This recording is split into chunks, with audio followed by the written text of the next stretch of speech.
Welcome today to Politicking with New Shine. I am excited. I am very excited for today's not only guest, but today's specific episode as we're going to talk a little bit about mental health. Before we get into that, how you doing today, Vanessa? I'm doing good. You doing I'm good? feeling good. You Yeah. feeling good?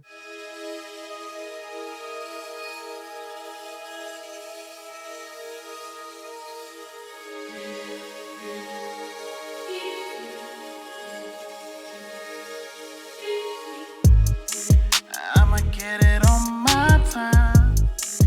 Politicking on my time.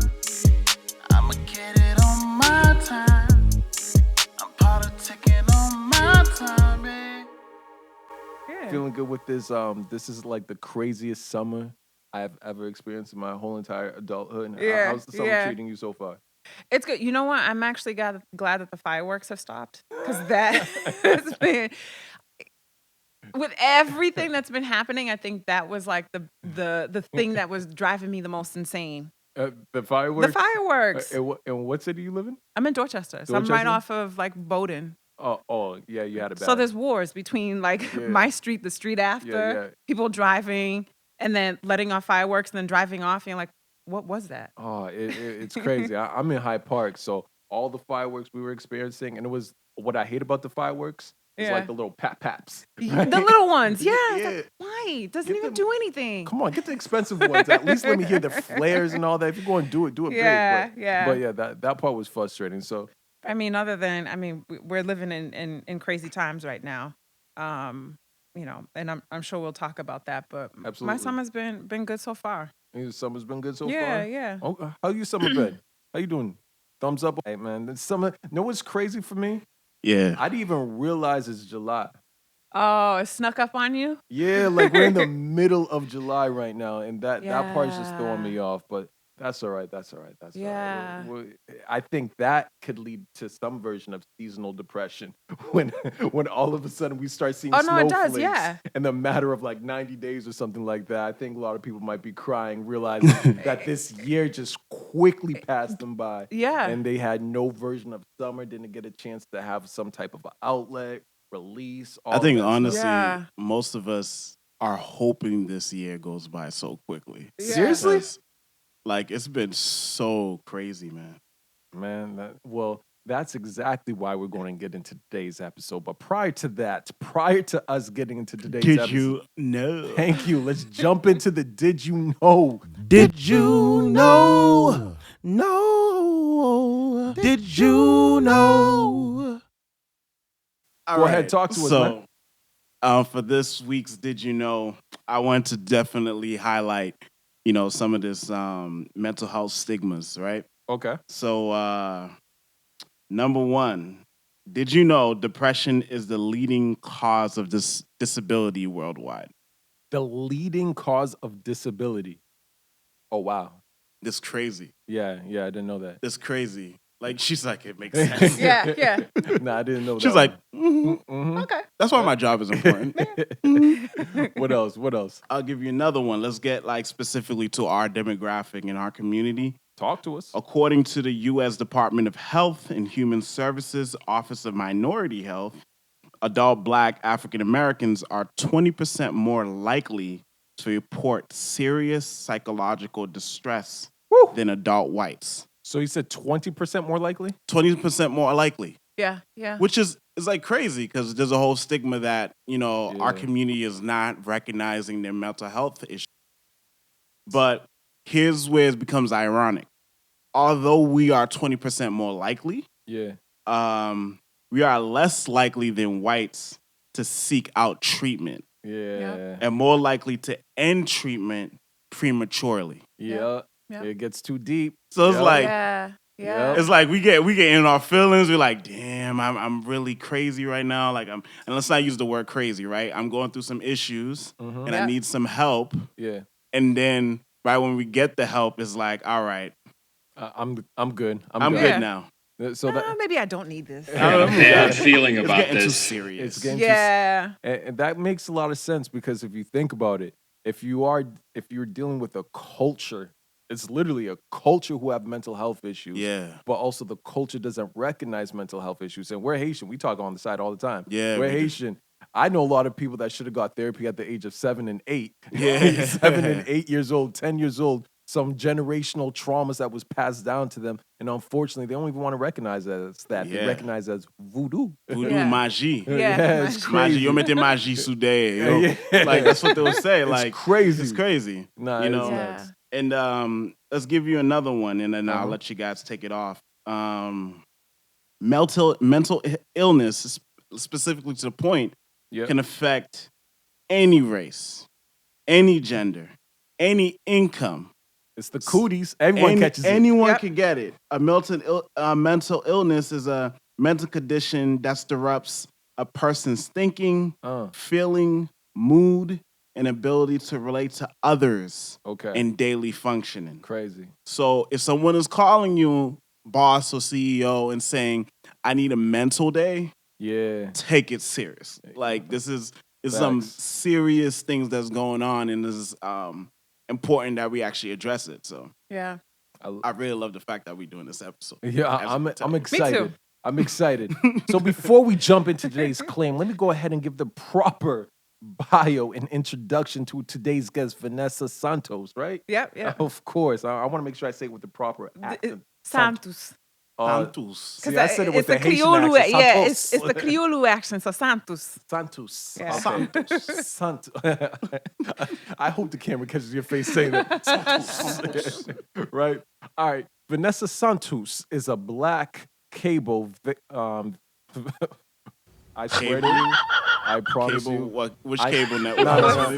Comcast Business? Hold on. I'm going to run it back. I'm going to run it back, but everyone knows me and English are not the best friends right now. I messed up too many To the times. professional speaker. This is the professional speaker telling you that his Man, he English could- is not Hey, that. couldn't he whisper that to me, right? All right, we're going to run it back. Take 2. Vanessa Santos is a black Cabo Verdean, right? Cabo Verde. Native of Dorchester, who is a holistic psychotherapist and wellness coach. I love that. Wellness coach and psychotherapist. It's crazy. And Holistic is the thing That's really that's the key word juice. there. it's not the traditional BS that we're talking about. None of that bullshit, right? Wow. Vanessa founded Holistic You. Wow, I got to get this closer. Vanessa founded Holistic You in 2017. She did so after being in the field of wellness for over 10 years and noted a needed holistic base, decolonized and anti-oppressive and culturally appropriate wellness services for Black, Indigenous women and women of color. So this is That's perfect. a mouthful, right? It's a mouthful. It is, But but like it's it's just amazing. perfect for us. Like we just got the perfect person Yes. to come on our No, show, man. For Like, today, yeah. and know what's so perfect about it is that if we think about it, the traditional mental health is not working for us. yeah. The traditional education, as we spoke about earlier, the traditional methods, it's not working for people of color, people in our community. Especially indigenous people, man. So Like it's the indigenous people that needs the help more than anything. Yeah. right now. Like, Yeah. I love it. Never Hold forgotten. on. She got a little bit more. Let me Should I have sent a condensed version? It's okay. I want to get to this part. In 2020, Vanessa transitioned to the private practice in Roxbury into a wellness center to provide additional offerings and serve more members of her community. Vanessa provides mental health counseling, integrative wellness coaching, and Reiki energy healing. Can we give it up to today's guest? Let's get a clap for her. I'm excited. Oh, she's a clap for herself. She's beautiful. So, can you tell us what brought you into this field? What got you into this space? My own experiences. I mean, I think if we're gonna speak honestly and candidly, and I'm transparent. My Okay. story is what got me here. I grew up in Dorchester. I grew up on Norton, which is right off of Bowdoin. Yeah. And growing up in that area during that time, it may not look like it right now, but I was a huge tomboy. So I was always hanging out with the guys. I was always on the block. I was always on the stoop with them. One too many gunshots. One too many friends, dying on the streets. It was my own trauma, losing my mother at 10 years old. My father haven't been in my life, in my early life, meeting him the day that my mother passed away. Oh, wow. That's a story. But then developing a closer relationship with him my own history, and other things. And if we get there, I'll share it. But if right now, Mhm. I'll hold that. I'll hold that. How has which I think is important. So, if you don't mind me asking, your Hmm. parents, your first generation? Yeah, first generation born in the U.S. Okay. Yep. First generation. I'm first generation as well. I know I think Yeah. we We all are Yeah. are. first Yeah. generation in this room, right? I feel like the level of pressures and traumas and issues and obstacles that a first generation black and brown person faces in America is completely different. And no one really speaks to that level of pressure. Yeah. Right? Yeah. Yeah. Yeah. Because if you think about it, you have your parents who's bringing in their culture, their traditions, their morals to America, and they're trying to pass that down to you while you grow up Yeah. and you're trying to fit into the American culture a little bit. You're still trying to fit into your You're culture. straddling both. You're You're straddling straddling both. both. You Yeah. get the worst and the best of their culture Right. while Yep. you get the worst and the best of your culture. So it's like both being poured onto you. Did that affect you anyway? Absolutely. Absolutely. I don't know if you guys had that experience, but I was the translator. I was the one who was going with my family, and at that point it was my grandparents, my aunt and uncle, Mhm. going with them to appointments and having to translate for them. And then there's also certain cultural norms. I was Yeah. expected to learn to cook really early on. I was Yeah. expected to learn, to clean the house. I had a lot of domestic duties. Yep. And at the same time, balancing that with being school aged and doing homework and coming home and them saying education is really Yep. important, but Yep. you're not sitting down with me to do this homework. You're Exactly. not showing up at these meetings. You're not coming to different things. So it was tricky. It is tricky, and I just realized, and this is such a great transition. I'm like so excited to get in Yeah, the yeah, yeah, yeah. conversation. I'd even go into today's claim because I thoroughly believe we are romanticizing mental health and mental health issues in Black and Brown communities, and it's stopping us from getting to the root cause of what we need to heal and what we need to fix. Woo! That was a mouthful. I'm But it's the excited. real. That's the real. If there was like a mic drop, a mic drop. Sound like that, right? I like it. I Yo, like it. man, we gotta edit them in. We Oh. gotta edit them in. We working. But I want to run it back though because I really think it's huge right there. So you're talking about so many different issues when it comes into mental health illnesses, things to that capacity. We first brought up the issues in regards to cultures and being first gen. But then you mentioned something that's very interesting and fascinating to me, and something none of us in this room could relate to is being a woman. And I Mm-hmm. know how you specialize and you prioritize working with women. Yeah. Can you tell us a little bit more about your work in your field, or better yet, some of the big issues that might be misunderstood from women versus men? So I started working with women because I've been doing this work for a number of years now. And so I've worked with men, I've worked with children, I've worked with families, I've worked Okay. with couples. I've done groups, and where I found that I thrived as a clinician, Mm, and where I found that I can come in and make really good difference was with women that I can relate to. So Black, yeah. Indigenous, women who identify as women of color. We are at the bottom of many major health outcomes. We are at the highest risk for diabetes, Crazy. depression, obesity, heart disease, Wow. hypertension. And this is just with women. We are at the highest risk compared to all of our counterparts and men as well. And that is largely due to our diet and lifestyle habits. And so it's that strong Black woman syndrome, right? It's that Yep. superwoman schema that you guys, I mean, you can speak to that. I'm not a man. I Yeah. can't speak to that experience. Yep. Um, but that puts a lot of pressure on us, and especially as women of color, that puts a lot of pressure on us. And because I can relate to that, this is the population that I love serving. I won't say that it's worse than men. I don't think that I can make that claim, and I don't think it's fair to Yeah. also. Yep. But there's some differences. There's some nuances that I can speak to that I can't speak Speak to to as a with man. you. Okay. Now, I like that. So even with that being said, so you broke off and went the holistic route instead of the traditional way. What Right? led you on that journey? Do you feel like I won't say my opinion yet. Do you Yeah. feel like the traditional ways are failing Black and brown communities in terms of mental health? I mean, I do have that background of traditional psychotherapy training. Like Mhm. that's there. I build upon that. Okay. I will say that it's also limited in my work with brown and Black How? communities. Freud wasn't thinking about us when he wrote those theories. Like, Mm. like we weren't even for a really long time. If you think about it, even when enslaved folks gained their freedom, they were still told you have no reason to ever be mentally ill. You don't own Crazy. property. You're not really free. So what are you stressed out about? Mm-hmm. That's embedded in our DNA. That's still with us. And so if we think about it, all those theories that came after Freud, all of those theorists and psychologists, and they weren't really working with our people, Yep. really, right? When they Yep. was developing these theories. And so it's going back and looking at it and saying, while I gained that traditional training in my master's program, I went back and I looked at some of that stuff and I said, what would this look like if I applied it with my population?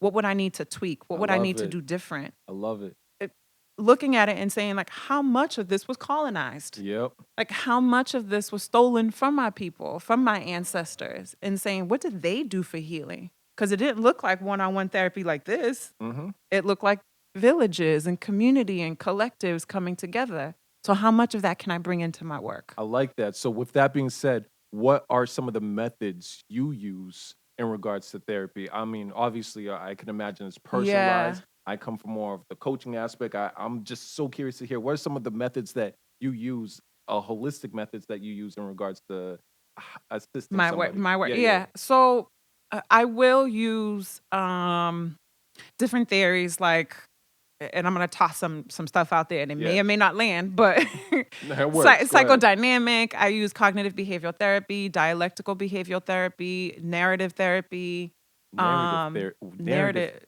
narrative. Your What's narrative? story. Huh? Your Narrative. So exactly story. what it is, your story, And how right? and the perception you have based off your story. Yeah. How do you retell your story? How do you Almost reframing. yeah. Reframing of the mind. Mm-hmm. So so the So those are just the psychotherapy. Those are just the your traditional, right? Oh shit. To make it Uh-huh. holistic. Okay. So this is where I decided back in, I want to say like 2012, when I was working at Upham's. I was working at Upham's Health Center, and I realized, like, okay, I can't just be talking with people about like the mental health, the Yeah. mind, mind, just the mind stuff. Yep. I need to be bringing in the body. So how do we work with the body? So that's bringing in somatic practices, which is working with the body and how the body feels. It means I'm looking at the way that the foods that you're eating. It means I'm looking at how you're moving your body, Okay. how you're managing stress, your self-care, the people around you, your relationships. So really your entire person. Okay. All right. All right. This is good shit right here. This is good shit. I like it a lot. So do you think then, with that being said, Yeah. in terms of our story, in terms of the food we eat, do you believe that there's a system out there that's literally targeting Black and brown communities to whether it's to monetize off of us or to break us down? Yeah. The diet industry for one, Yep. Food right? industry, And I don't know if this is pharmaceutical. yep, the food industry, the diet industry. Mental health, and I'm sure we're going to talk about this. Mental health and wellness has become such a saturated industry. Say it again.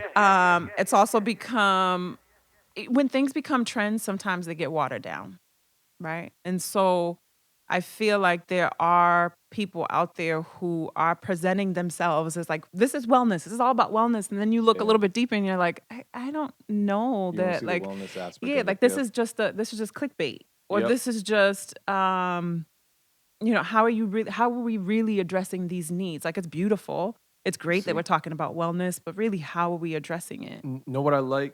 I would love for you, based off your experience, because I Yeah. do believe this field is getting super saturated. You put the word anxiety, it's clickbait, it's trendy. You put the word fear-based, depression, these words are very clickbaitish and trendy within our issues. Not necessarily saying that people are not facing them. I'm Right. saying in terms of people who are quote unquote the experts in trying to provide solutions. Based off your experience, how could someone know the difference between someone who's an expert or non-expert in regards to things to psychotherapy and therapists and wellness, things to that capacity? What should they be looking for if they're looking for an expert to help them out? Yeah. So if you're looking for psychotherapy, because the other thing too is mental health likes to do this thing like it has a monopoly on healing. Mental health does not have a monopoly on healing in terms of psychotherapy, in terms of therapy. Yeah. That's not the only avenue towards healing. There are other people out here. We talked about voodoo, right? But there are spiritual advisors out here who may not necessarily have those credentials behind their names, who may not necessarily have gotten, a formal education, but they are experts in their own right in the work that they do. And so if that's what you're looking for, if that modality is what you're looking for, then go to that person. But if you're looking for more psychotherapy, then you want to talk to that person. You want to ask them, hey, what's your approach? What are your theories? What's your, Yep. what's the kind of work that you do? And does that align with what you're looking for? Okay. I like this so far. I like this. This is good. So just taking a couple steps back because I know someone's going to be hitting me up and saying, "What do you mean by we romanticize mental health? What do you mean by that? Are you sure you're being rude and all that shit?" Let me just run it back. I thoroughly believe this is Yeah. my belief. Yep. I believe that a lot of organizations and companies have monetized mental health. Like just literally the biggest industry, biggest moneymaker is the pharmacy. Right. And just based off my background, I used to work in health insurance, be in the pharmacy department. I just used to see how Yeah. much money is being made off companies who will treat your symptoms and not your root cause. Absolutely. So they will go ahead and diagnose. They would diagnose your symptoms. Like let me give you a prime example. Let me see how I can run it back. I used to go to therapy based off certain childhood trauma, based off certain things that I used to go to, and why I stopped going to a therapist is because they would have me live in the past memories and past stories, and they would see me get so emotional, and because of their license, they couldn't necessarily provide solutions. They can only ask great thought-provoking questions. And because that particular therapist and I could not relate with each other and they saw me in an emotional state, they go ahead and said, "You know what? Here's a medication to help you out. Here you go. Here's a prescription to help you out." And I realized that's not necessarily helping the root cause, which could be me reframing my mindset, which could be me developing another perspective to the emotions I feel, or it could be me finding fucking purpose from what I've gone through. Right. But they're not speaking to that. And they're just like, "Here you go. Here's your solution in a bottle." Right. And now I'm looking at this world that we are in information age. We are exposed to as most information as possible, but yet we are dealing with the highest numbers of people who are dealing with depression. They're dealing with anxiety. Suicide rates are higher than ever, and it's like crazy. We have access to information, but we're literally are not absorbing it. I think once again, I just think too many industries and companies are monetizing off of our suffering. off of our trauma. Yeah. Off of our Yeah. off of our story, off of Yep. our suffering, all of that. Yep. Yeah. No. So that I definitely want to say that. But how do you feel in regards to society and ways kind of romanticizing Yeah. mental health and romanticizing your industry, your Yeah. profession? I will say, so I want to go back to your experience. Yeah, go Because ahead. that's bullshit. Really. Facts. Like that's bullshit that therapist was only limited in that one sort of frame of thinking and work, which is why I needed to step out of that. Right? I needed to step out and say, like, I can't just look at the past. I can't just look at the mind. Yeah. But so when I in 2017 when I decided, you know what, I was going to go into private practice, I was going to do my for own you. thing. I didn't want to work for anybody. I was tired of agencies telling me what to do and how to do it and who to work with. I decided I'm going to take this 1-year business course. And Smart. this was going to be an accelerated sort of business course that was going to prepare me for the work that I was going to be doing. Mm-hmm. And we know this, right? We know funneling. We know that we do have to have clickbait, Yep. right? We know this. We know this. Marketing, all you of gotta that, right? market Like the some of that problems. has to Yep. be there. Yep. But it didn't feel right in my soul Yeah. to be doing that with people who I knew were truly Hurt. suffering, were truly hurting. And I see that. I see that in my counterparts. I see that happen in the industry. I see how people capitalize on, especially right now. Yep. All of a sudden, people are talking about allyship. All of a sudden, people are talking about, racist racial trauma. All of a Yep. sudden, people are talking about all these things. And while it's great, we should be having these conversations. I'm also looking at your intentions and looking at like where are you coming from with all of this? Is it for your gain, Yep. or is it for the actual people who are going to benefit from this? So yeah, I do think that we romanticize it. You know, depression and anxiety can be sexy sometimes. You know, it's sexy to sit, you know, to go on a one-on-one date with somebody, right? And you tell them, yeah, I've worked on my trauma. I got depression. You know, and then you're like, okay, so tell me what you've done. Tell me what the work has looked like. Yeah. And they're like, yeah, you know, I mean, and it's like, you're not saying anything. So really, it's just stuff that we keep hearing and we're parroting and just putting out there Yeah. because it's romantic. It's sad right now, and like you said, it's not only romantic; it's super trendy. Yeah, it's trendy, right? It's like you said, it's clickbait, it's trendy, it's all of those things. But I want to take it a little left, right? Wh- What's is the difference between a psychotherapist Mm-hmm. and like regular therapy? I personally don't know the difference. I'm dying Yeah, to know. yeah. Psychotherapy is the same as therapy. Oh, it's the So same yeah, exact it's the thing. same exact thing. Mental health counseling, therapy, uh, you know, you can use those terms, you know, simultaneously, interchangeably. It's the same thing. The difference between holistic, perhaps like holistic Yeah. psychotherapy and like a regular Mm-hmm. psychotherapist is that like I personally and professionally, I like to mix in different modalities. Yeah. So that means I'm mixing in Reiki. You know, we're doing the energy work. Yep. That means I might be bringing crystals and we're doing crystal therapy. That means we might be doing meditation that day. It means that we might be doing body scan. It means really what it is I'm looking at every part of you. I can't sit here and talk with you about your relationship and how difficult it is right now without asking you, how are you sleeping? How are you eating? Are you moving your body? What does your lifestyle look like? How do you manage stress? And then we can get to the deep shit. We can talk about your past. We can talk about your history. We can talk about all of that. But I need to know, how are you functioning? Like, how are you doing day to day?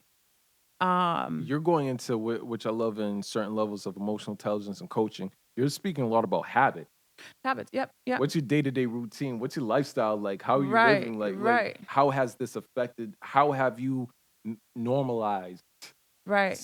your dysfunction in ways? Yeah. How are you functioning with your dysfunction? There we go. That's the bar I Yeah. was looking Yeah. for. Yeah. Yeah. How are we functioning within your dysfunction? And you're asking you're breaking it down with all these key questions. I love that. Yeah. I love Yeah. that. Because it doesn't make sense. Like we can Fact. sit here. We will go to history because I love insight work. Like I love digging. I think Yeah. it's my personality. I'm a digger. I You're a love to digger. like dig Get deep. as deep as possible, Yeah. right? To dig deep and figure out like, how do we get here in the first place? I like it. But why are you still sustaining that? Why are you still sustaining that? No, that's good. I want to ask another question. I always want to ask a mental health therapist with this particular question, specifically for Black and Brown communities. Obviously, we know we've been dealing with a level of trauma since slavery, even probably before, obviously, things to that capacity. But I do think that there's a level of obstacles that Black and Brown communities face because of spirituality and Mm, how it has been stripped from us all the way back from slavery, and a lot of individuals claim their identity through spirituality. yeah. How do you use spirituality in terms of therapy or holistic therapy? Do you use that at all? Do you even touch that at all? Or has traditional practices even brought in spirituality?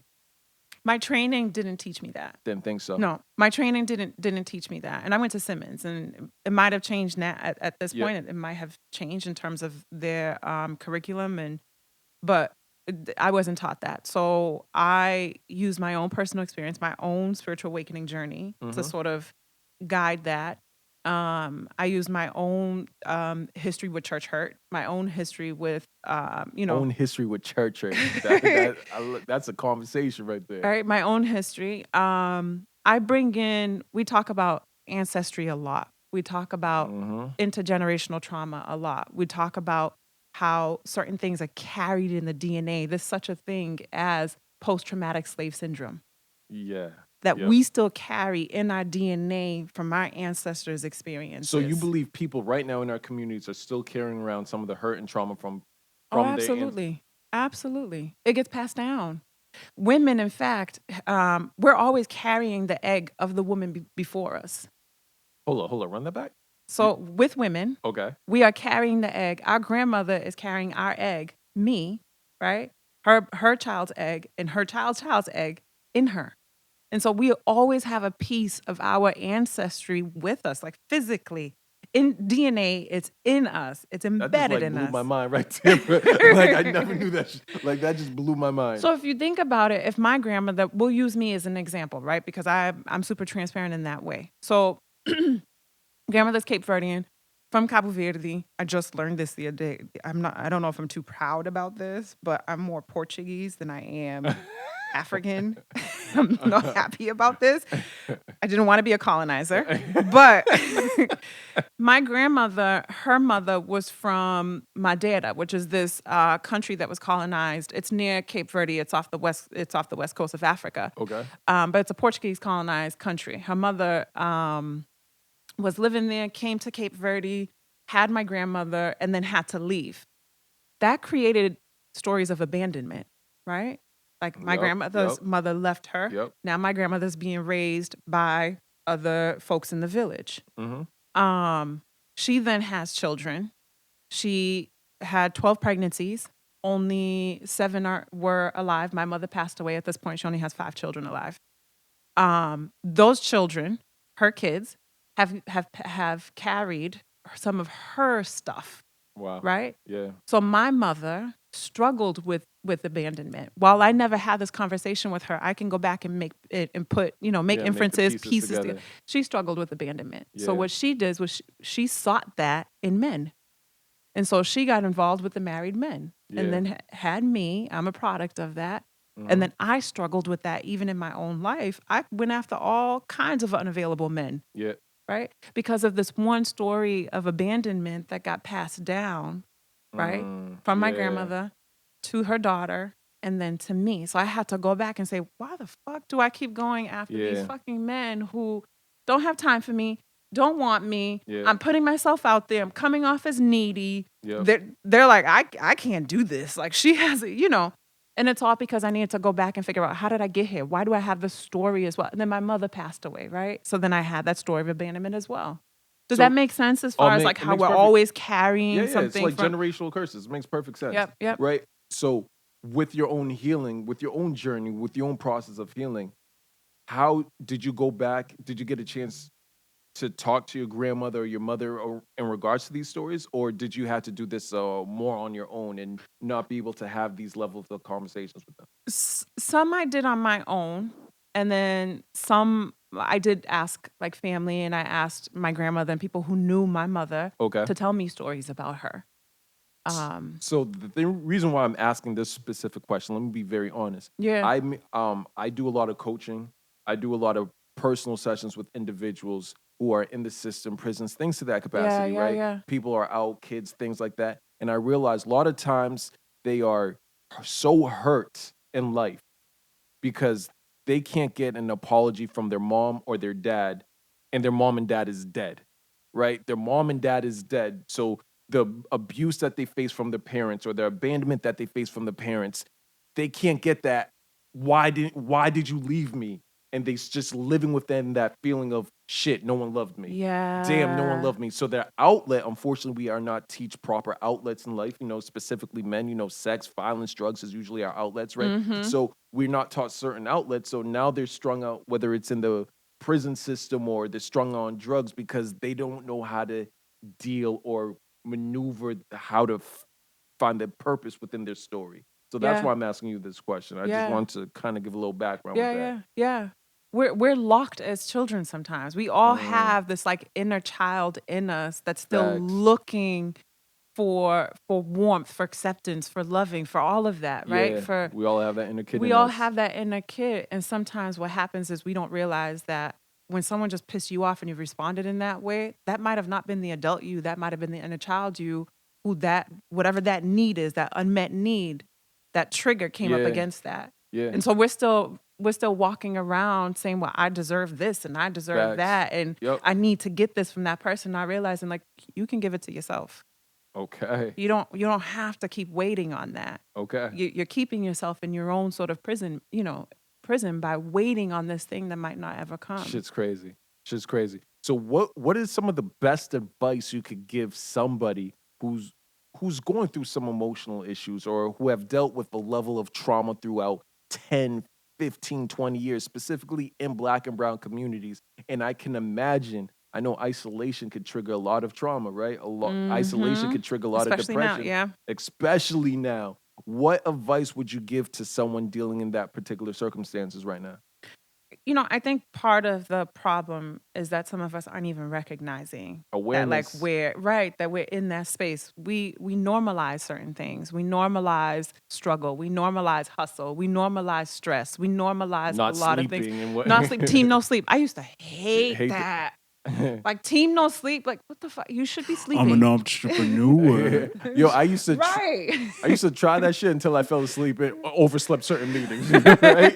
Try to sleep 2 hours You're a like, day. I That was don't know if this is stupid. working out. No, that shit doesn't work for me. I think it starts by awareness, Awareness. by looking at your life and really asking yourself, am I showing up in ways that are healthy for me? Am I showing Facts. up in ways that are supporting me? Looking at it helps to sort of also look at your surroundings and your Facts. environment. Are people saying the same shit about you? Are people saying the same? Assessment right there, yo. Right. Are you having the same problem over and over and over again? Like you're running late to everything, you're Yup. forgetting your meals, you're not responding to people, you're not calling people back, you're not showing Yup. up at family functions. Like something's going on. You need to tap in and figure out like what is that about? So with the awareness piece, so you would suggest then, honestly, asking your closest friends in ways, so your closest family members and friends to see if there's some of your characteristic flaws and also strengths. Would you suggest that? I don't know. Ooh. Right? Because you might have some people who have beef with that part of you, right? And the way that they might deliver it to you might not necessarily be in the ways that you need it. That's You know what smart. I mean? Like in That's a smart. safe kind of way for you to take it. Not every horse's mouth is reliable, Oh shit. So Quotable. you you want to make sure that it's coming from someone that you Yeah. respect, that you know has your best interests at heart, That knows who's not you. attached to your own trauma. You Yeah. know what I mean? Like someone who's not trauma bonding with you. Trauma bonding. Oh, get into that. Trauma bonding. I haven't heard that phrase, but it makes perfect sense. Yeah. See, and the reason why I say it makes sense is if you think about it, especially me growing up, a lot of my relationships were just bonded based off the trauma that we experienced. You're going through your shit, I'm going through my shit. We get up together. Right. I know there's a quote out there that says, "You have friends for a reason, friends for a season, friend for a lifetime," and Right. sometimes that reason is trauma based. So it makes perfect sense. Absolutely. And not that they won't be helpful, right? Because they might be able to tell if you're trauma bonding, sometimes they can be like perfect mirrors for you, right? Where they see the thing in you that they also see in themselves, but they'll project it onto you. Absolutely. And so I do think it does help to ask people around you, just be mindful of your sources, be mindful of the horse's mouth, be mindful of how it's delivered to you. Yeah. But yeah, it definitely helps to ask people around you because sometimes we have blind spots. They'll all see do. things that we might not necessarily see or we saw, but we really don't want to label, name it, or accept it. Labeling. Okay. I like that. I like that. Just for a small recap. I mean, today's episode's been amazing. I feel like we need a part 2, 3, and 4. Yeah. So the shit's crazy. So with that being said, of course, our community is romanticizing mental health. We're romanticizing the anxiety, the fears, the mental illness that a lot of us are facing. But I do believe a lot of that's being marketed by bigger systems that are trying to monetize off us. So to help debunk some of the bullshit that you might be facing, find a great therapist, maybe one that you can relate to. Vanessa, of course, right, someone that has yeah. the experience, that can speak your language, that have lived through. I always say this: it's hard to provide solutions to a problem you never experienced or lived through, not Yep. just something you read off a book. Yeah. I think that's a lot of bullshit right there. Yep, I agree with you. That's one huge thing. I love what you said. It's a lot of your relationships. Are they trauma bonding? Huh? Are they trauma bonding? I think that's huge. And even if you are asking for assistance, for help, make sure it's coming from the right horse's mouth. Yeah. I love that. Yeah. Please tell the people what's the best way they can actually hit you up or reach you if they want to continue this conversation or they want to seek your services. What's the best Yeah, way? sure. So my website is www.holisticcallyyou.com. Love it. I'm still in the works of launching it. I redesigned it recently. But they can reach me by email, vanessa@holisticcallyyou.com, and also on Instagram at holisticcallyyouinc.com. Love it. Thank you. Thank you for today's No, thanks for episode. having me. Thank you for dropping I them could talk gems. about this forever. I love this. I love this. And that was today's episode. Can't wait to see you guys next time.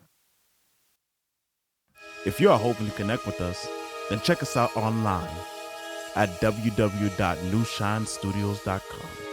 Also subscribe at New Shine Studios or follow us at New Shine Studios.